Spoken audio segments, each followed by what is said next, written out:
Aj vy si všímate na oblohe biele čiary z lietadiel, ktoré vytvárajú rôzne obrazce a všelijako sa prekryžujú. Niektoré pásy však miznú veľmi ťažko a objavili sa názory, že ide o jedovaté chemické látky, presnejšie postrek, ktorý má zabrániť globálnemu otepľovaniu.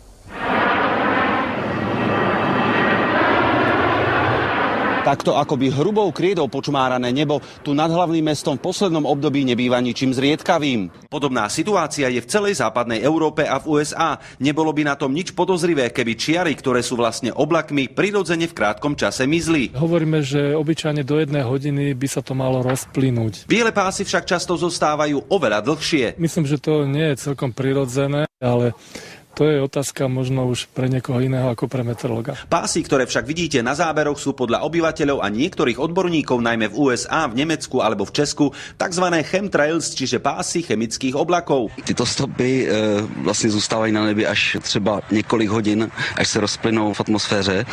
Jsou to těžké kovy. Najmä hliník, bárium a stroncium, ktoré majú údajne v rámci tajného programu za úlohu odrážať slnečné lúče a tým zmierňovať globálne otepľovanie. Spomínané prvky sú však pre zdravie človeka i prírody nebezpečné. Postihujú dýchacie cesty a nervovú sústavu.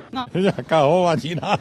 Že je to hovadina, tvrdia aj vlády USA, Nemecka a ďalšie. Či nebezpečenstvo takýchto čiar je len výmyslom, alebo je na tom niečo pravdy, sa na Slovensku zatiaľ nikto seriózne nezaoberal.